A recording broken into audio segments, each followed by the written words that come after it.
بسم اللہ الرحمن الرحیم اعوذ باللہ من الشیطان اللعین الرجیم بسم اللہ الرحمن الرحیم طلاب کرام السلام علیکم ورحمۃ اللہ وبرکاتہ۔ امید ہے آپ سب خیر و عافیت کے ساتھ ہوں گے۔ فرائض الاصول رسائل حصہ سوم سبق نمبر 60 استصحاب کے روایات میں سے چھٹی روایت۔ استصحاب کے بارے میں مصنف کے قول مختار کو ثابت کرنے کے لیے پیش کیے جانے والے روایات کے بارے میں گفتگو جاری ہے، اور اس سلسلے کی آخری روایت ہے روایت عامہ۔ آج کے بعد مکمل ہے، اس کے بعد روایات خاصہ کے بارے میں الگ گفتگو کی جائے گی۔ استصحاب کے روایات میں سے چھٹی روایت کے ذریعے سے استصحاب پر استدلال۔ ان روایات میں سے ایک روایت علی بن محمد قاسانی کا مکاتبہ خط ہے۔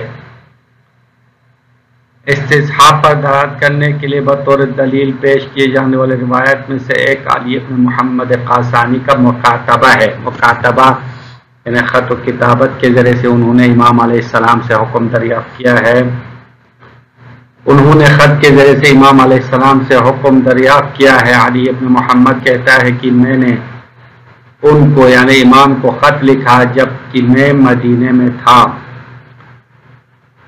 اس دن کے بارے میں پوچھا جس دن کے بارے میں معلوم نہیں ہے کہ وہ دن رمضان ہے یا نہیں ہے،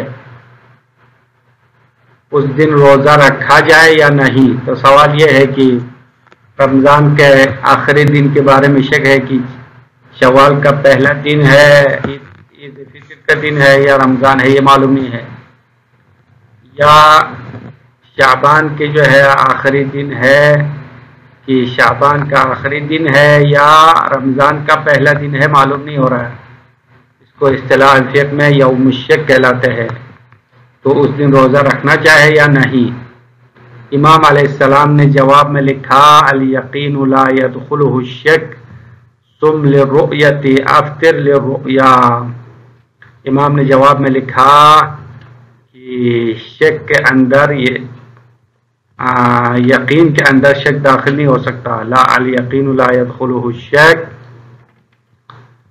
صم للرؤیت افطر للرؤیا، تم چاند نظر آنے کی صورت میں روزہ رکھو۔ بس یہ رمضان کے شروع والے دن کے بارے میں ہے۔ جب رمضان کا چاند نظر آ جائے تو شعبان مکمل ہو جائے گا، رمضان کا روزہ رکھنا پڑے گا۔ افطر للرؤیا، شوال کا چاند نظر آئے تو روزہ افطار کرو، روزہ کھولو، یعنی یقین کے اندر شک داخل نہیں ہوتا ہے۔ حدیث کا معنی یہ ہے کہ یقین کے اندر شک داخل نہیں ہوتا۔ رمضان کا چاند نظر آنے کی صورت میں روزہ رکھو اور شوال کا چاند نظر آنے کی صورت میں روزہ کھولو۔ یہاں تک حدیث کے الفاظ مکمل ہے۔ جناب شیخ صاحب کہتا ہے، یعنی یہ طریقہ استدلال بیان کرتے ہوئے فرماتے ہیں بے شک امام علیہ السلام نے روزہ رکھنے اور کھولنے کو ماہ رمضان اور ماہ شوال کے چاند دیکھنے کے لیے تفریح بنایا ہے، اور جب تک یقین سابق کو شک کا مدخول قرار نہیں دیں گے یہ تفریح درست نہیں ہے۔ امام نے پہلے فرمایا الیقین لا يدخلہ الشک، یقین کے اندر شک داخل نہیں ہوتا۔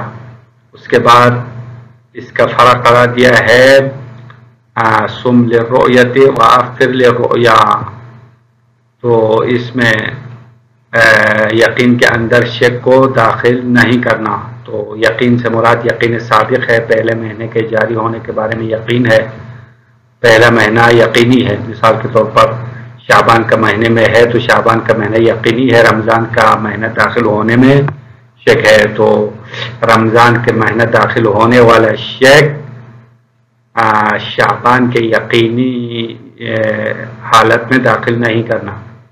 اسی طرح رمضان کے آخر میں انسان کو شک ہوتا ہے کہ آیا رمضان کا آخری دن ہے یا شوال کا پہلا دن ہے، اس صورت میں رمضان ہونا تو یقینی ہے، شوال ہونا مشکوک ہے، تو شوال ہونے کا جو شک ہے وہ رمضان کی یقینی حالت میں داخل نہیں کرنا۔ یعنی امام علیہ السلام کے فرمان کا مطلب یہ ہے کہ شک کے لاحق یقین سابق میں داخل نہیں ہوتا ہے جب تک اگلے مہینے کا چاند دیکھنا یقینی نہ ہو، سابقہ مہینے کا حکم جاری رکھنا ہے، یہی استصحاب کا مفہوم ہے۔ تو اس روایت سے استصحاب کا مفہوم بالکل واضح ہے اور سمجھ میں آتا ہے، جب تک اگلے مہینے کا چاند نظر نہیں آتا پہلے مہینے میں یعنی پہلے مہینے میں باقی ہونا یقینی ہے، اسی حالت یقین کو جاری رکھنا ہے۔ اس روایت کے بارے میں صاحب کتاب جناب شیخ کا نظریہ، جناب شیخ کا کہنا ہے کہ استصحاب کو ثابت کرنے کے لیے اب تک جتنے بھی روایات ذکر کیا گیا ہے، دلالت کے اعتبار سے یہ روایت سب سے زیادہ واضح ہے۔ استصحاب کو ثابت کرنے کے لیے اب تک 6 روایات کا ذکر کیا گیا ہے، اور 36 روایت کے علاوہ باقی جتنی بھی روایات ہیں ان تمام روایات سے یہ روایت دلالت کے اعتبار سے روشن اور واضح ہے۔ اما مشکل یہ ہے کہ مگر یہ روایت سند کے اعتبار سے کمزور ہے۔ اس کے 3 وجوہات ہے۔ سند کے اعتبار سے کمزور ہونے کی 3 وجہ ہے۔ پہلی وجہ یہ ہے کہ یہ مکاتبہ ہے، کیونکہ یہ روایت امام کے سامنے سوال نہیں ہے بلکہ خط و کتابت کے ذریعے سے حکم پوچھا ہے، تو خط و کتابت میں جعل سازی اور اس میں ہیر پھیر ہونے کا احتمال زیادہ ہے۔ دوسری وجہ یہ ہے کہ یہ مضمرہ ہے، روایت مضمرہ ہے جس میں امام کا نام نہیں ہے، اور یعنی جس امام سے سوال کیا ان کا نام نہیں ہے، اس کی جگہ پر ضمیر استعمال کیا ہے، کتبت الیہ، میں نے اس کی طرف لکھا۔ اب وہ کون ہے، کون سا امام ہے پتہ نہیں ہے، امام ہے یا کوئی اور شخص ہے یہ بھی معلوم نہیں ہے، لہذا روایت ضعیف ہے۔ روایت ضعیف ہونے کی تیسری وجہ اس کا راوی علی ابن محمد قاسانی مشتبہ شخص ہے، یعنی علی ابن محمد قاسانی کی جو ہے توثیق نہیں ہو گئی ہے، اس کی عدالت اور وثاقت ثابت نہیں ہے۔ جناب شیخ کہتا ہے کہ استصحاب کے بارے میں اب تک جو روایات ذکر کیا گیا ہے وہی روایات ہے جو کہ میری نظروں سے گزرا ہے، یعنی جو روایات اب تک میں نے دریافت کیا وہ استصحاب کے بارے میں ذکر کیا ہے۔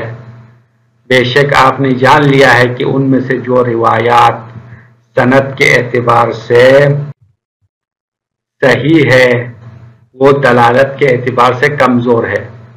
اب پہلے 3 روایتیں صحیحہ بیان ہو گیا، اس کی وہ دلالت کے بارے میں مصنف نے تفصیلات بیان کیا، دلالت ان کی واضح نہیں ہے، کمزور ہے، سند تو صحیح ہے لیکن دلالت کمزور ہے۔ اور جو روایات دلالت کے اعتبار سے مضبوط ہے وہ سند کے لحاظ سے کمزور ہے، یعنی جو آخری 36 روایت دلالت کے لحاظ سے واضح و روشن ہے، اما اس کی سند میں 3 کمزوری موجود ہے۔ آخر میں ایک رائے حل بیان کرتے ہوئے فرماتے ہیں کہ ہم ان روایات کی سند کی کمزوری کو ایک دوسرے کے ذریعے سے جبران کریں گے۔ مصنف فرماتے ہیں ہم ہر روایت کو الگ الگ نہیں دیکھیں گے بلکہ تمام روایت کے مجموعے کو لحاظ کرتے ہیں، مد نظر رکھتے ہیں، تو ایک دوسرے کی سند کی کمزوری جبران ہو جائے گا، تجابر ہوگا، تجابر سند کے لحاظ سے جبران ہوگا، اور دلالت کی کمزوری کو ایک دوسرے کے مدد سے مضبوط بنا کر احادیث کے مجموعے سے استصحاب کو استنباط کر سکتے ہیں۔ تو دلالت میں بھی ایک دوسرے کی مدد کر کے دلالت میں تعاضد ہوگا، تجابر اور تعاضد، تجابر یعنی سند کو جبران کرنا اور تعاضد یعنی دلالت کو مضبوط کرنا، تو دلالت اور سند دونوں ایک دوسرے کے ذریعے سے مضبوط کر کے مجموعے سے استصحاب کو استنباط کر سکتے ہیں۔ یہ جناب شیخ کا آخری رائے حل ہے روایت کے سلسلے میں۔ ومنها یعنی ان روایات میں سے جس کے ذریعے سے اس اسحاب کو ثابت کیا جا سکتا ہے مکاتبۃ علی ابن محمد القاسانی، علی ابن محمد قاسانی کا مکاتبہ ہے، اس کا خط ہے۔ قال علی ابن محمد قاسانی نے کہا کتبت الیہ، میں نے ان کو خط لکھا، ان کی طرف خط لکھا۔ وہ کون ہے؟ امام علیہ السلام ہے، احتمال قوی ہے۔ وَأَنَا بِالْمَدِينَةِ، اور در حالیں کہ میں مدینے میں تھا۔ عن اليوم الذي، اس دن کے بارے میں سوال کیا، خط لکھا۔ یشک فیہ من رمضان، کہ اس دن کے بارے میں شک ہوتا ہے کہ آیا وہ رمضان میں سے ہے یا نہیں۔ حل یصام ام لا، آیا اس دن روزہ رکھے یا نہ رکھے، سوال یہ ہے۔ فکتب علیہ السلام، پس امام نے جواب میں تحریر فرمایا، خط لکھا۔ الیقین لا يدخلہ الشک، یقین میں شک داخل نہیں ہوتا ہے۔ صم للرؤیت وافطر للرؤیا، صم للرؤیا یعنی چاند دیکھتے ہی روزہ رکھو، یعنی یہ آخری شعبان اور اول رمضان ہونے والی صورت ہے۔ تو اگر شعبان کا آخری دن ہے اور رمضان کا چاند نظر آ گیا تو روزہ رکھنا پڑے گا، روزہ رکھو۔ وافطر للرؤیا، اور چاند نظر آتے ہی افطار کرو، روزہ کھولو۔ یہ رمضان کے آخری دن اور شوال کے پہلے دن میں شک ہونے والی صورت ہے، تو جب تک شوال کا چاند نظر نہیں آتا رمضان کا روزہ رکھنا پڑے گا، اور جو ہی چاند نظر آیا، چاند نظر آنا یقینی ہو جائے تو روزہ کھولنا پڑے گا۔ فَإِنَّ تَفْرِيعَ تَحْدِيدِ كُلِّ مِنَ الصَّوْمِ وَالْإِفْطَارِ بِرُؤْيَةِ هِلَالَيْ رمضان و شوال، اس روایت کے ذریعے سے استدلال کا طریقہ بیان کرتے ہوئے جناب شیخ فرماتے ہیں، بے شک روزہ رکھنا اور افطار کرنے میں سے ہر ایک کو حد بندی کرنا فرا بنایا ہے۔ برؤیت ہلالی رمضان و شوال، رمضان اور شوال کے چاند نظر آنے کے ساتھ حد بندی کی ہے۔ علی قولہ علیہ السلام، یعنی فإن التفریع علی قولہ علیہ السلام، یعنی روزہ رکھنا اور افطار کرنے کی حد بندی کو امام علیہ السلام کے اس قول پر تفریع بنایا ہے۔ وہ قول یہ ہے کہ الیقین لا يدخلہ الشک، پہلا جملہ یہ ہے کہ یقین کے اندر شک داخل نہیں ہوتا۔ اس کے بعد افطر صم للرؤیا و افطر للرؤیا کو اس کے اوپر فرع قرار دیا ہے، تو یہ فرع بنانا لا یستقیم، ٹھیک نہیں ہے، درست نہیں ہے، الا بارادۃ عدم جعل الیقین السابق مدخولا بالشک، مگر فرع بنانا تب صحیح ہے کہ یقین سابق شک کا مدخول قرار نہیں دینا ہے۔ یعنی الیقین لا يدخل الشک کا مطلب یعنی شک کو یقین میں داخل نہیں کرنا ہے، ای مزاحما بھی، یعنی شک کو یقین کے لیے مزاحم قرار نہیں دینا ہے اور شک کی پرواہ نہیں کرنا ہے، بلکہ یقین کے مطابق عمل کرنا ہے۔ والانصاف، اس کے بعد جناب شیخ اس روایت کے بارے میں اپنا نظریہ پیش کرتے ہیں۔ انصاف یہ ہے کہ ان هذه الروایت اظہر ما فی هذا الباب من اخبار الاستصحاب، استصحاب کے روایات اور احادیث میں سے اس باب میں یہ روایت تمام روایت سے زیادہ واضح و ظاہر ہے، روشن ہے، دلالت کے لحاظ سے یہ واضح ہے، مگر مسئلہ اس کی سند میں ہے۔ الا ان سندھا غیر السلیم، مگر اس کی سند سالم نہیں ہے، سند کمزور ہے۔ اس کی تین وجوہات خلاصے میں آپ کو بتا دیا، ایک تو یہ مکاتبہ ہے، دوسری وجہ یہ ہے کہ مضمرہ ہے، تیسری وجہ علی ابن محمد قاسانی شخص مشتبہ ہے، اس کی توثیق نہیں ہوئی ہے۔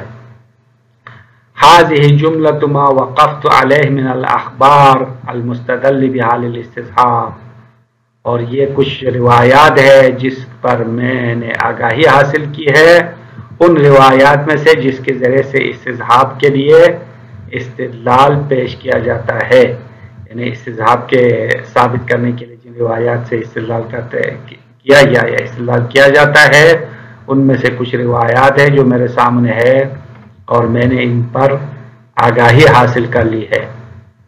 وقد عرفت عدم ظہور الصحیح منہا، اور بے شک آپ نے جان لیا کہ ان روایات میں سے جو سند کے لحاظ سے صحیح روایت ہے وہ استصحاب کے معنی میں ظہور نہیں رکھتے ہیں، یعنی ظہور واضح نہیں ہے، جیسا کہ پہلے 3 روایت صحیحہ کے بارے میں مصنف نے مختلف احتمالات پیش کیا تھا۔ وعدم صحت الظاہر منہا، اور ان روایات میں سے جو معنی استصحاب میں ظاہر ہے وہ سند کے لحاظ سے صحیح نہیں ہے، تو آخر میں کیا کرے؟ فلعل، یہاں سے آخری رائے حل جناب شیخ بیان کرتے ہیں، فلعل الاستدلال بالمجموع باعتبار التجابر والتعاضد، تو شاید ان روایات کے مجموعے سے استدلال کرنا ہوگا باعتبار التجابر، سند کی کمزوری کو ایک دوسرے کے ذریعے جبران کرتے ہوئے، والتعاضد، اور دلالت کی کمزوری کو ایک دوسرے کی مدد سے مضبوط بناتے ہوئے روایات کے مجموعے سے استصحاب کو ثابت کیا جا سکتا ہے۔ السلام علیکم ورحمۃ اللہ وبرکاتہ۔